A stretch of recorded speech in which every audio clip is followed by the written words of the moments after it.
자, 반갑습니다. 장진민 선생입니다. 이제 1강이네요. 그죠? 첫 강인데요. 아까 제가 이제 OT에서 말씀을 이제 드렸다시피 여기 제 1부는요. 이제 윤리 일반론에 대한 개념들입니다. 워낙에 방대한 내용들을 담고 있기 때문에 뭐 시험의 출제 포인트도 없고 그냥 여러 가지들을 좀 개별적으로 좀 이제 습득을 하셔야 될 것 같아요. 다시 한번 강조를 드리지만 이제 제 2부 한국 윤리 사상과 제 3부 그 정치학 원론적인 내용, 그죠?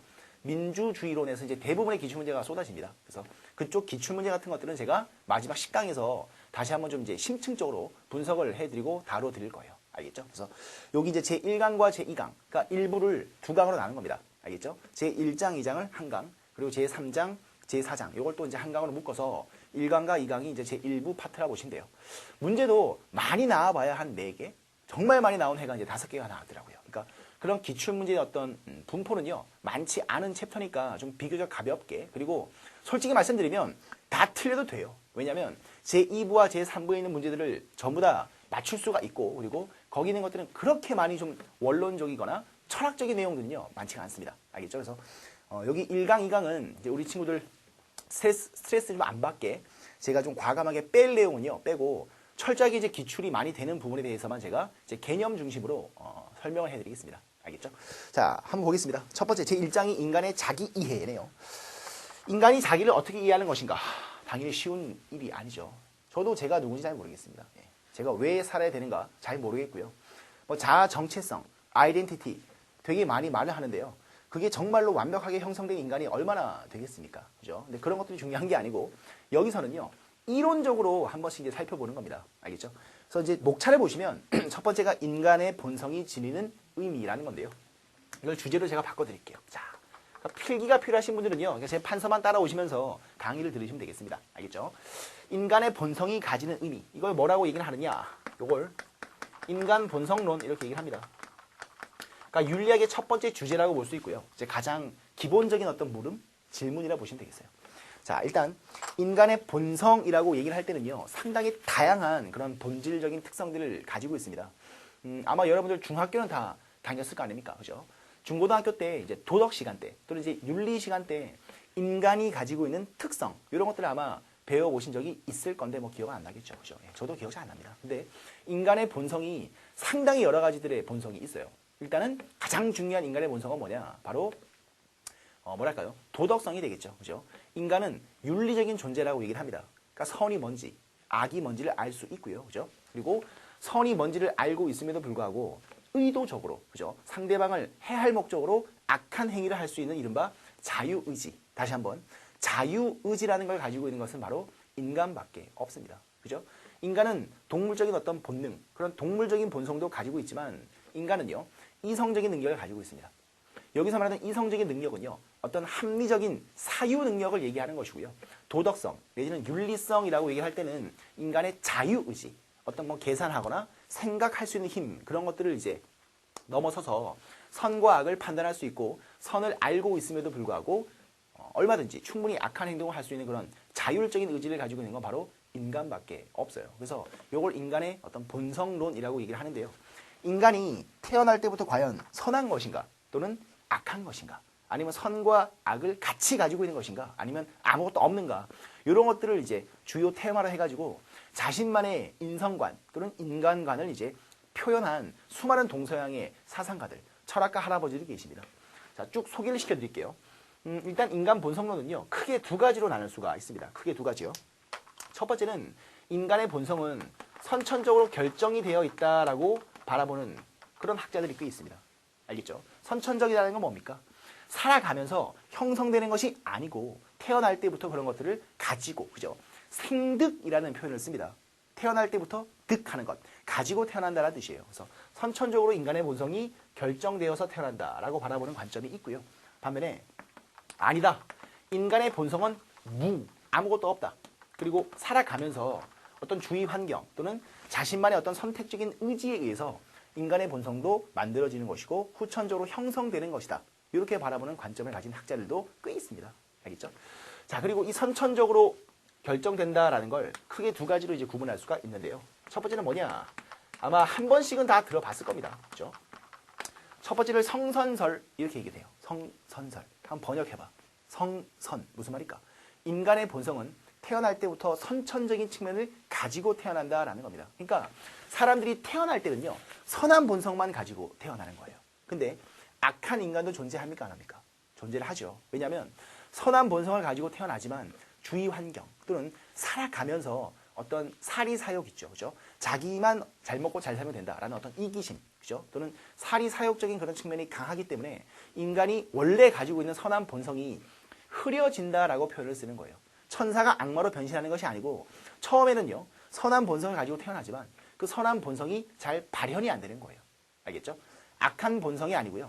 선한 본성을 가지고 태어나지만 악하게 바뀔 수 있다라고 보는 겁니다. 알겠죠? 태어날 때는 선한 본성을 가지고 태어난다. 이게 성선설이고요. 거의 6년 내내 똑같이 기출되던 문제가 바로 이거예요. 근데 문제가 되게 어이가 없는 게 조금 어렵게 낼 수도 있지만 문제는 거의 대부분 이런 패턴입니다. 다음 중 성선설을 주장한 학자가 아닌 사람은 무슨 운전면허 시험도 아니고요. 너무 간단하게 문제가 출제가 됩니다. 그래서 저도 분명히 어떤 기출 문제의 패턴은요. 그렇게 나오니까 저도 너무 심오하게 어떤 사상적인 철학적인 접근은 아예 안 하겠습니다. 불필요하잖아요. 그죠? 여러분들 그런 걸 보시려면요. 뭐 철학과를 가시든가 아니면 수능을 다시 보십시오. 그게 나을 겁니다. 알겠죠? 자, 성선설을 주장한 학자가 누구냐? 일단 동양, 중국으로만 얘기하면 가장 유명한 사람은 바로 맹자입니다. 공자의 후배죠. 그죠? 절대로 맹하신 분은 아닙니다. 상당히 똑똑하신 분이고요. 재미없군요. 네, 죄송합니다. 자, 맹자. 춘추 전국시대 때의 어떤 유가 사상가 중에 대표적인 사람이죠. 공자의 어떤 도덕적인 정치관 또는 인간관 이런 것들을 가장 잘 계승했던 공자의 가장 뛰어났던 후배가 바로 맹자입니다.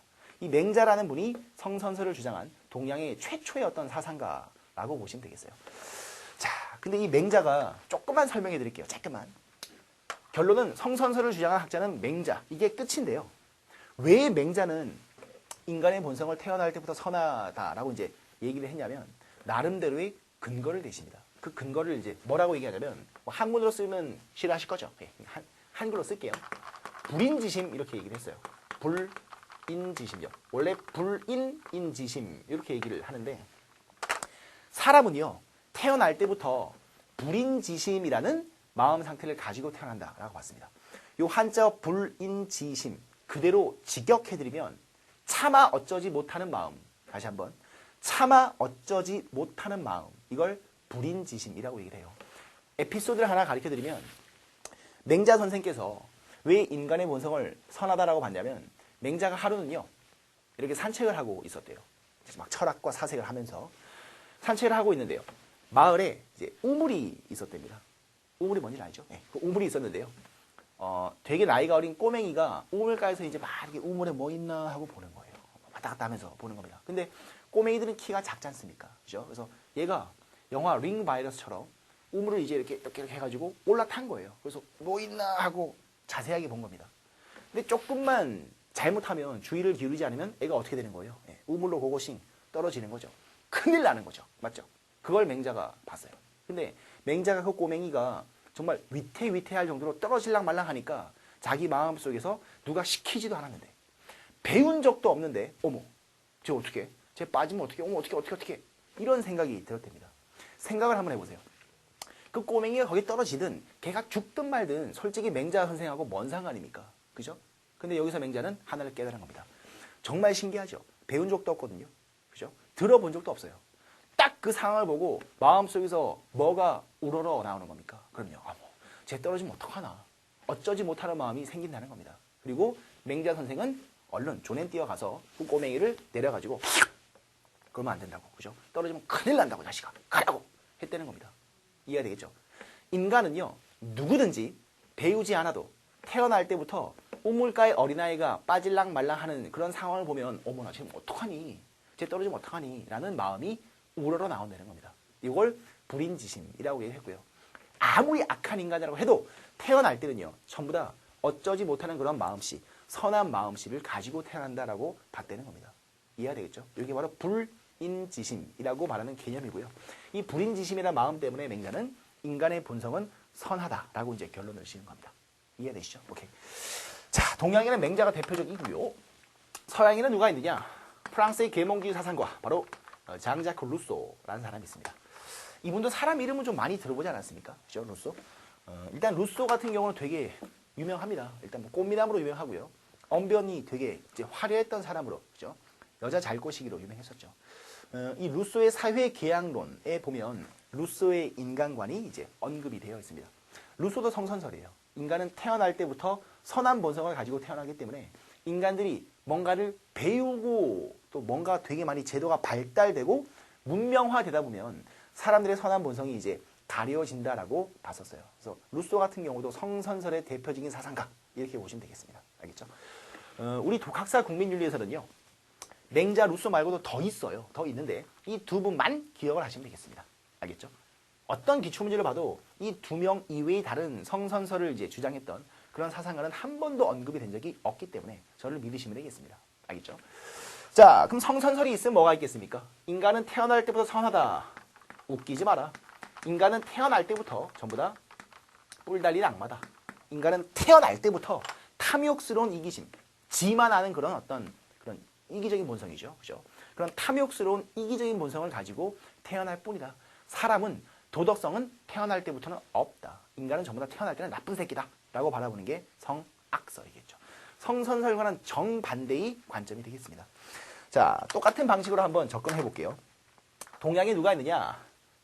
순자라는 분이 있습니다. 이분은 이름은 되게 순해 보이시죠?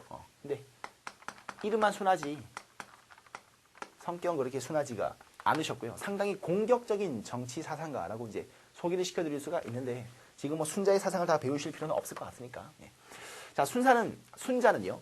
인간은 태어날 때부터 악한 본성을 가지고 태어난다라고 봤습니다. 근데 거기서 말하는 악한 본성이라는 건 상대방을 해하는 본성 이렇게 이해를 하시면 안 되고요. 뭐냐면 탐욕스러운 이기심, 어떤 인간이 가지고 있는 탐욕 내지는 사욕 내지는 경제적인 이기심 이런 것들을 가지고 태어난다라고 봤던 게 바로 순자입니다. 이해되겠죠? 그래서 순자 같은 경우는요. 나중에 쌤이 또 기회가 되면 한국 윤리에서 이제 성리학이라는 걸 배우시게 돼요. 거기서 제가 조금은 이제 언급해 드릴 기회가 있을 것 같긴 한데요. 순자 같은 경우는 인간은 태어날 때부터 악하지 않습니까? 그러면 전부 다 악마 새끼들만 모여 살겠네요. 그죠? 그럼 그거 가만히 내버려 두면 돼요? 안 돼요? 안 되죠. 그래서 이 악한 본성을 가지고 있는 탐욕스러운 인간들을 어떻게 조종하고 어떻게 컨트롤할 것인가. 여기에 이제 나름대로 해결책을 모색했던 게 바로 순자입니다. 이해가 되겠죠? 그래서 순자 같은 경우는 악한 인간의 본성을 어떻게 하면 선하게 변화시킬 수 있을 것인가. 이게 평생의 어떤 철학적인 과제였었고요. 거기에 대한 답을 화성기위라고 내렸어요. 인위적인 교육과 노력을 통해서 인간의 악한 본성을 바꿀 수 있다라고 믿은 게 순자죠. 이해되겠죠? 자, 순자 말고 또 누가 있느냐? 순자의 후배라 볼 수 있는 한비자라는 분이 있습니다. 한비자도 이제 대표적인 성악설을 주장했던 사상가죠. 순자는 유가라고 본다면 한비자는요 바로 법가라고 봐요. 법가. 이 순자와 한비자의 차이점을 제가 조금만 설명해 드리면 일단 공통점은 인간의 본성은 둘 다 악하다라 보는 거죠. 그죠? 근데 요만큼의 차이가 있습니다. 그게 뭐냐면 순자 같은 경우는 인간이 태어날 때는 악하지만 선하게 바꿀 수 있다라고 보는 게 순자예요. 그러니까 순자는 인간의 본성을 악하게 보긴 하지만 그래도 인간의 도덕적인 능력은 믿는 거야, 안 믿는 거야? 믿는 겁니다. 그래서 순자를 유가로 보는 거예요. 유학 사상가로 보는 겁니다. 근데 한비자는요, 실제로 자기의 스승이었습니다. 자기의 스승이 순자의 성악설, 여기는 100% 동조를 했어요. 근데 한비자 눈에는요, 인간은 악하게 태어나고 인간은 도저히 선하게 바뀔 수 있는 가능성이 없다라고 본 게 한비자입니다. 그럼 간단하게 한번 생각을 해보세요. 아무리 노력을 하고 가르치고 뭐 때리고 타일러도 악한 인간을 선하게 바꾸는 건 불가능하다라고 한다면 그때는 사람을 다스릴 수 있는 것은요 하나밖에 없습니다. 뭡니까? 그럼요 강제성을 가지고 있는 아주 강한 구속력을 가지고 있는 법이죠. 이해가 되겠죠? 그래서 오로지 법으로서만 백성들을 조종하고 다스릴 수 있다. 이게 바로 한비자의 그 유명한 법치주의입니다. 그래서 한비자를 법가라고 이해하는 거예요. 이해가 되겠죠? 예. 중국 춘추 전국 시대를 통일했던 왕이 누군지는 아십니까? 그분이 바로 그 유명한 진나라 시황제입니다. 그 진시황이 채택했던 국가 철학이 바로 한비자의 법가예요. 이해가 되겠습니까? 오케이. 서양 사람들 한 명 소개시켜 드릴게요. 일단 동양은 순자와 한비자가 있다면 서양에는 누가 있느냐? 영국 경험주의 사상가로 유명하죠. 바로 토마스 홉스라는 사회계약 사상가가 또 있습니다. 이분은 사람 이름만 좀 기억을 해주세요. 알겠죠? 자, 선천적인 인간과는 이렇게 한번 정리를 해봤습니다. 그럼 이제 후천적인 인간관도 있겠죠. 그죠? 그걸 뭐라 부르냐면요. 성무선학설 이렇게 얘기를 합니다. 그대로 번역하시면 돼요. 성, 인간의 본성은 무, 예, 없다라는 겁니다. 뭐가? 선과 악. 이해되겠죠? 인간의 본성은요. 태어날 때는 아무것도 없고 선과 악 이렇게 결정되는 것은 없고요. 인간의 본성, 즉 사람은 태어날 때는 텅텅 빈 어떤 백지 상태로 태어난다. 다른 말로 백지설이라고도 얘기를 하죠. 인간의 본성을 흰색 백지로 바라본 사상가들이 꽤 있습니다. 동양에서는 누가 있느냐? 이분 이름이 상당히 좀 민망해요. 저를 이상하게 보시면 안 되고 정말 사람 이름입니다. 그분의 이름은 바로 고자입니다. 참 쓸 때마다 좀 민망하네요. 고자. 사람 이름이고 지금 여러분들이 상상하시는 그게 아니에요. 동양의 이제 전국시대 때 고자라는 분이 계셨습니다. 이 고자가 대표적인 성무선학설을 주장한 학자죠. 인간의 본성은 선과 악으로 결정되어 있는 것이 아니고 인간의 본성은 없다라고 봤습니다. 그럼 사람은 태어날 때 뭐만 가지고 태어나느냐? 동물적인 어떤 본능적인 욕구만 가지고 태어난다라고 본 거예요. 그래서 일찍이 우리 고자 선생은요. 인간의 본성은 식욕, 먹고 싶은 욕망, 성욕, 이거 뭐 어떤 자기 종족 보존의 욕구가 되겠죠. 또는 수면욕 이런 것들이요. 이런 식욕과 성욕과 같은 동물적인 어떤 욕구만 가지고 태어나는 것이 바로 인간의 본성이다. 사람이 선할 때는 선하게 행동을 하고 악할 때는 악하게 행동을 하는 것이 바로 인간이다라고 본 게 이제 고자입니다. 알겠죠? 서양에는 누가 있느냐? 영국 시민혁명의 주인공 바로 존 로크가 있겠습니다. 그래서 고자와 로크는요 성무선학설 이쪽으로 이제 개념의 분류를 잡으셔가지고 이렇게만 정리를 하시면 인간의 본성에 관련된 문제들은 전부 다 푸실 수가 있습니다. 알겠죠? 독학사 국민윤리는 요만큼만 나와요. 근데 실제 수능윤리는요 별게 다 나옵니다. 뭐 실학자 정약용의 성기호설, 뭐 성선학 혼재설 별의별 게 다 있거든요. 근데 여러분들은 참 다행이죠. 그죠? 요만큼만 알고 계시면 충분히 문제들을 풀 수 있으니까 더 이상 더 공부를 하지 마세요. 알겠죠? 아무리 독학사 시험이라고 해도 분명히 여러분들은요 목적이 있습니다. 맞죠? 원하시는 결과가 있기 때문에 그 결과를 얻으실 수 있는 만큼만 공부를 하시면 돼요. 지금 여러분들 학자가 되기 위해서 지금 공부를 하는 거 아니잖아요. 그죠? 이 시험을 통과해야 그 다음 목표를 이제 우리 친구들이 갈 수가 있기 때문에 공부는 기술적으로 좀 하셔야 돼요. 알겠죠? 대학에 가셔서 학문을 연구하실 때는요 당연히 깊게 공부를 하셔야 되지만 이것도 일종의 국가 고시입니다. 시험이에요. 그래서 시험에서 가장 중요한 목표는 뭡니까? 합격이죠. 뭐. 그죠? 통과하는 것이 가장 중요한 목적이기 때문에 공부는 최대한 좀 얍삽하게 하시는 것이, 그러니까 수험 준비는요 비교적 얍삽하게 하시는 것이 맞는 겁니다. 알겠죠? 한도 끝도 없이 깊게 들어가면요 여러분들 실패하십니다. 오케이, 됐습니다. 자, 첫 번째 주제인 인간의 본성을 한번 살펴봤고요. 다음 두 번째 주제는 뭡니까? 국가에 대한 겁니다. 인간의 본성에서 바로 국가로 주제가 넘어가니까 좀 생뚱맞죠? 이게 독학사 국민윤리의 시험 범위예요. 좀 뭐랄까요? 포인트가 없는 게 사실입니다. 그래서 두 번째 주제는 국가의 구성 원리라고 나와 있는 그 두 가지 주제를 한번 정리를 해보겠습니다. 일단 국가라는 것만 다른 말로 바꿔드리면 정치 공동체 이렇게 보시면 돼요. 그러니까 일반적인 사회 집단들과는 좀 다소 특성이 다르죠. 그죠?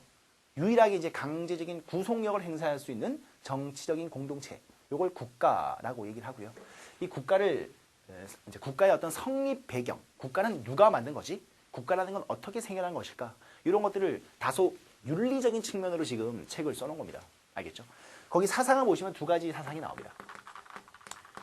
첫 번째는 개인주의, 그다음 두 번째는 집단주의 내지는 사회주의, 뭐 공동체주의, 뭐라 부르든 상관없어요.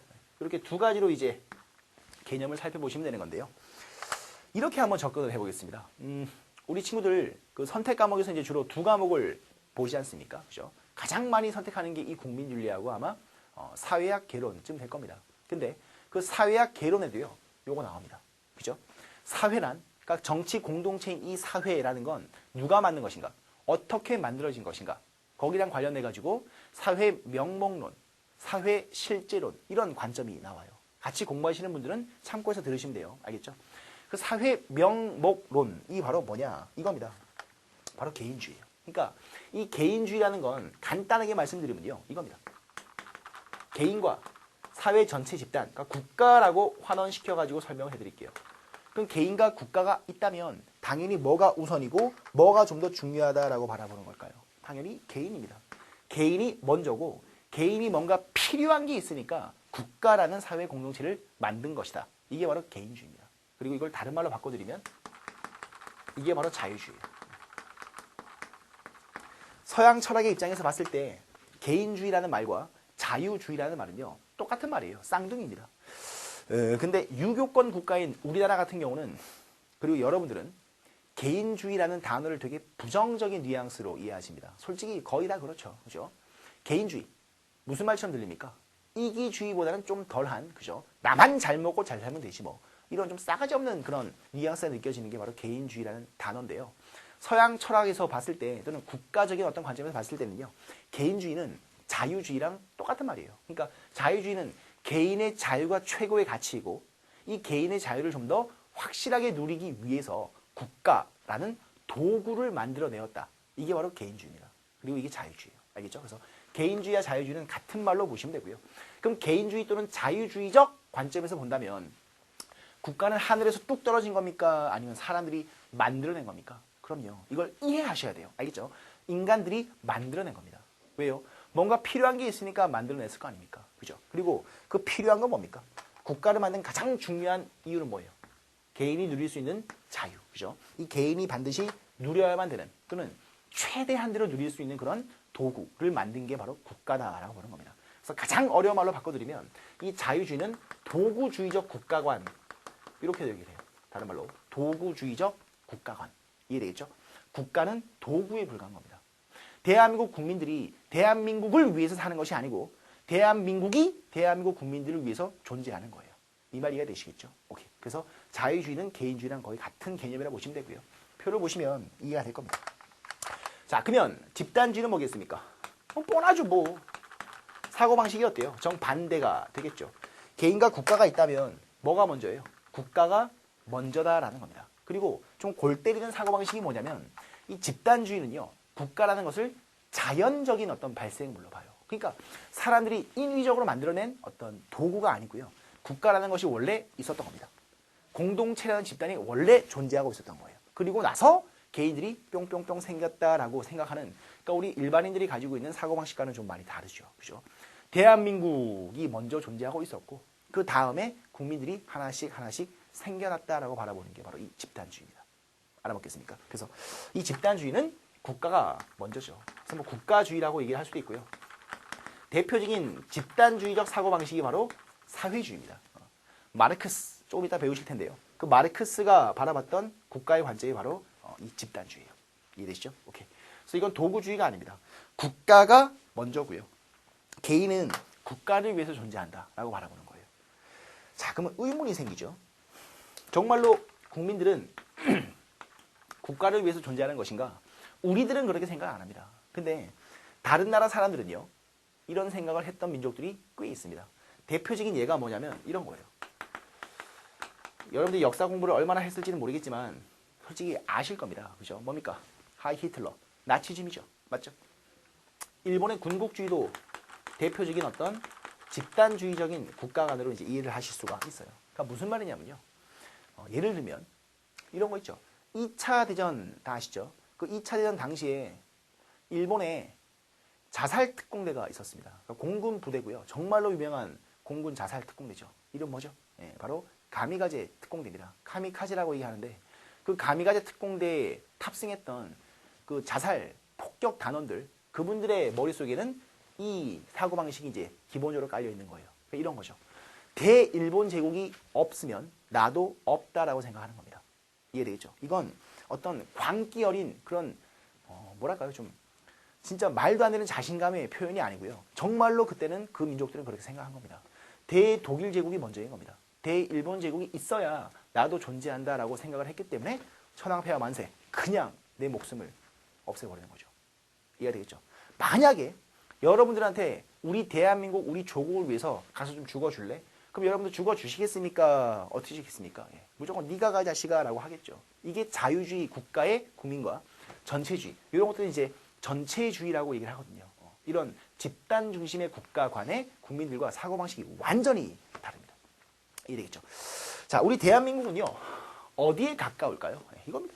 당연하죠. 그죠? 근데 이런 나치즘과 군국주의까지 변질되지는 않아도 그죠? 이런 집단주의적인 사고방식도 많이 들어가 있어요. 그래서 이 두 가지 국가를 바라보는 관점은요. 거의 대부분이 섞여 있습니다. 알아먹겠습니까? 개인의 자유가 중요할 때도 있겠죠. 근데 국가 공동체의 발전이 좀 더 중요할 때도 있습니다. 그래서 여기서 우리가 배우는 가장 중요한 포인트는 뭐냐? 이 두 가지의 관점을 적절히 조화시켜서 국가라는 것을 이해할 필요가 있다라는 겁니다.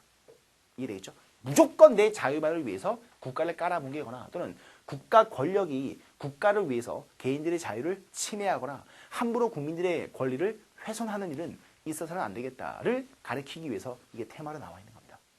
알아두시겠죠? 네. 두 가지 관점을 정리를 다시 한번 해주시면 되겠습니다. 자, 국가란 무엇인가를 한번 봤고요. 다음 세 번째 주제, 이제 마지막 주제가 될 것 같습니다. 가장 쓸데없는 주제라고 보시면 되는데요. 근데 한 번은 봐야 돼요. 한 번은요. 지금 인간의 본성이 뭔가 쭉 정리해봤고요. 국가는 누가 만든 것인가? 개인이 먼저냐 국가가 먼저냐 살펴봤다면 이번에는 뭐를 볼 거냐면요. 윤리란 무엇인가를 볼 겁니다. 윤리요. 이제 윤리학의 가장 기본적인 문제라고 볼 수가 있을 텐데 이게 이제 우리 교재를 보면 제2장에 나와 있는 총체적인 개념이 되겠습니다. 자, 이건 정말로 간단하게 가르쳐 드릴게요. 보세요. 윤리. 일단 윤리라는 걸 한자어 그대로 또 번역을 해드리면 사람들이 그러니까 인간들이 무리를 지어서 살고 있는 그런 공동체 내지는 집단에서 인간들 무리 사이에서 반드시 이것만큼은 지켜야 되는 이치 내지는 도리, 이걸 윤리라고 얘기를 합니다. 그러니까 도덕이라는 것과 학문적으로만 봤을 때는요, 윤리와 도덕이라는 개념은 좀 달라요. 근데 거의 같은 말로 동의어로 이해를 하셔도 무방합니다. 사람들 사이에서 최소한 지켜야 되는 매너, 인간들 사이에서 이것만큼은 반드시 지켜야 되겠구나 라는 어떤 이치, 인간 사회에서의 도리, 요걸 이제 윤리라고 얘기를 해요. 자, 근데 한 가지만 생각을 해볼게요. 봐봐. 이 윤리라는 것이 왜 필요할까요? 이유는 간단합니다. 윤리가 필요한 이유는요, 인간은 이중적 존재이기 때문이에요.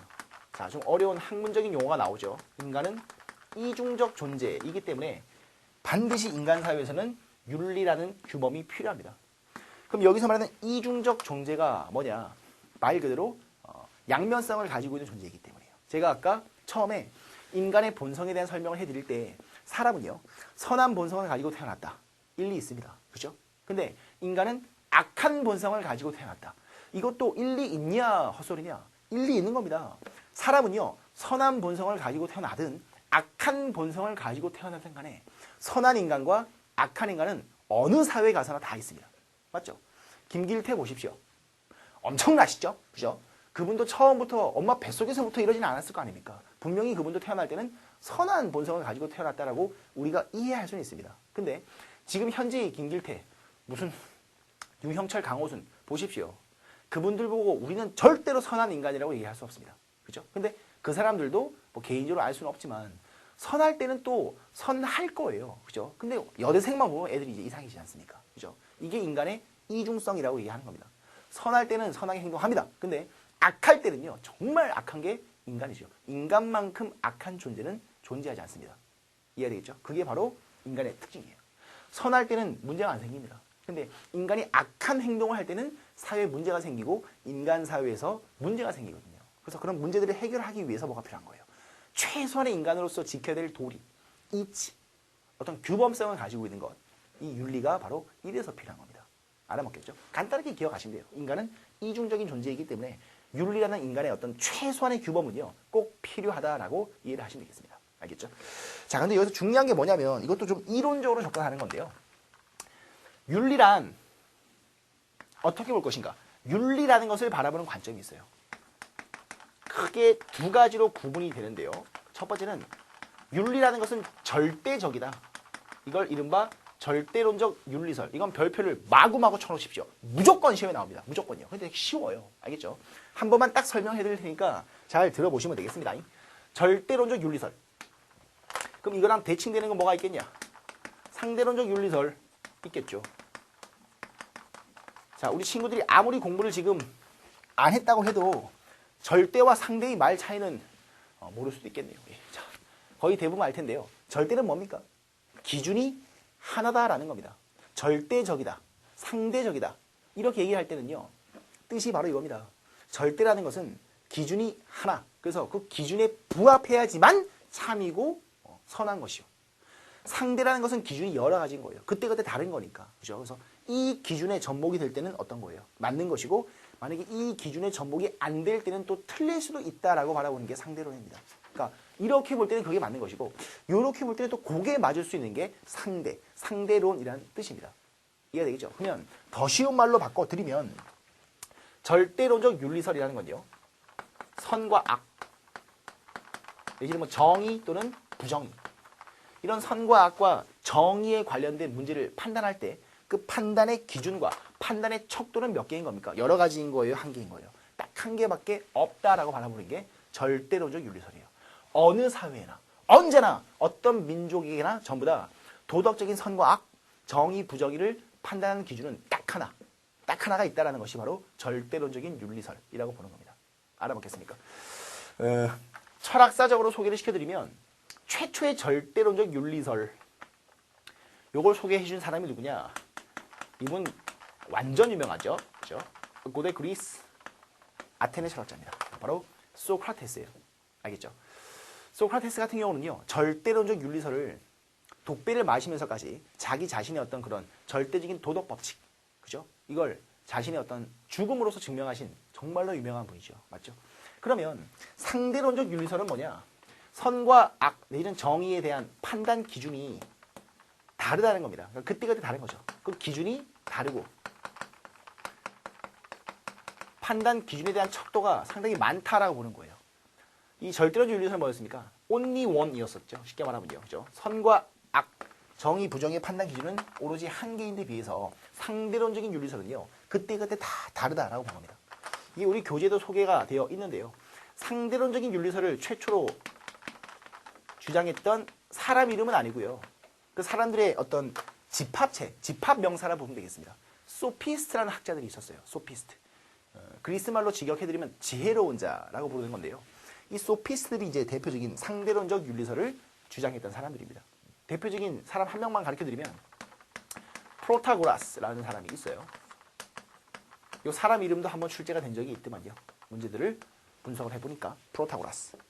이분이 남긴 말 중에서 가장 유명한 말, 어록 같은 게 하나 있습니다. 뭐냐면 인간이 만물의 척도. 좀 써드릴까요? 요건 필기 좀 해놓으세요. 프로타고라스가 남긴 말 중에서 가장 중요한 말, 인간은 만물의 척도라는 말이 있습니다.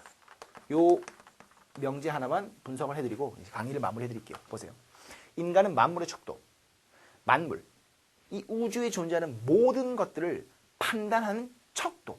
이 척도라는 건 잣대라는 뜻입니다. 뭔가를 댄다, 기준을 잡는다라는 뜻이거든요. 근데 모든 것들에 대한 판단과 평가의 기준과 척도는 뭐예요? 인간이라는 겁니다. 근데 여기서 재밌는 게 있죠? 인간은 다 똑같아요? 다 틀려요? 다 틀립니다.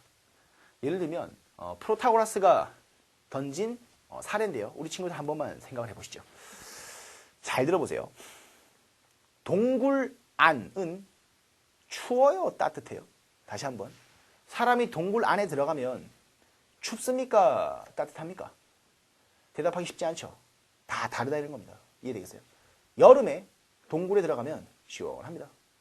겨울에 얼어 죽겠는데 동굴에 들어가면 이제 좀 살만하죠. 따뜻합니다. 이해되시죠? 이게 바로 상대론입니다. 그때 상황, 그 주위 환경, 내가 느끼는 어떤 감각의 척도 다 다르기 때문이에요. 소녀시대 9명 중에서 누가 제일 이쁘십니까? 저는 유리만 보면 흥분이 됩니다. 미치겠습니다. 근데 제시카 내지는 뭐 누구죠? 티파니 이런 애들을 보면 뭐 유나가 짱이지, 요즘엔 서연이 대세더만요. 미녀를 판단하는 기준도 전부 다 틀려요. 짜장면은 맛있다. 예, 맛있습니다. 근데 여러분들 한 달 내내 짜장면과 단무지만 드셔보십시오. 짜장면이 인생 최악의 음식이 됩니다. 알아먹겠습니까? 짜장면은 맛있다라고 얘기할 수 없다는 겁니다. 동굴안은 춥다라고 얘기할 수 없다는 거예요. 소녀시대 유리가 최고다라고 얘기할 수 없다는 겁니다. 왜요? 모든 것들을 판단하고 평가하는 기준은 다 인간들마다 다르기 때문입니다. 이해가 되시죠? 선과 악과 정의도 마찬가지라는 겁니다. 나한테는 그건 악이야 라고 얘기할 수 있다는 거죠. 이게 너한테는 정의로운 일일지 모르겠지만 나한테는 이건 정말로 부정의한 일이다 라고 얘기할 수 있다는 거예요. 이해가 되십니까? 이게 절대론과 상대론의 차이점입니다. 알아먹겠죠? 오케이. 자, 이거 사람 이름을 제가 한 명씩을 더 가르쳐 드려야 되는데요. 이 절대론적 윤리설, 소크라테스에서 출발을 하지만 우리 독학사 윤리에서 정말로 중요한 인간이 한 명 나옵니다. 그분이 누구냐? 바로 독일의 관념주의 철학자인 임마누엘 칸트. 들어봤죠? 칸트라는 분에 의해서 절대론적 윤리설이 완성돼요. 이건 제가 나중에 가르쳐 드리겠습니다. 알겠죠? 일단 사람 이름만 좀 적어 놓으세요. 오케이. 자, 그러면 상대론적 윤리설은 어느 쪽으로 가느냐? 이 소피스트 계열의 어떤 학자들에 의해서 쭉쭉쭉 전개가 돼요. 근데 이게 최종적으로 어디까지 영향을 미치느냐? 미국의 실용주의 사상까지 영향을 미치게 됩니다. 대표적인 사상가는 미국의 존 듀이라고 있습니다. 일단 이렇게만 정리를 좀 해놓으시면 좋을 것 같습니다. 알겠죠? 오케이. 자, 큰 주제 3가지를 제가 한번 쭉 정리를 해드리고 다루어 드렸습니다.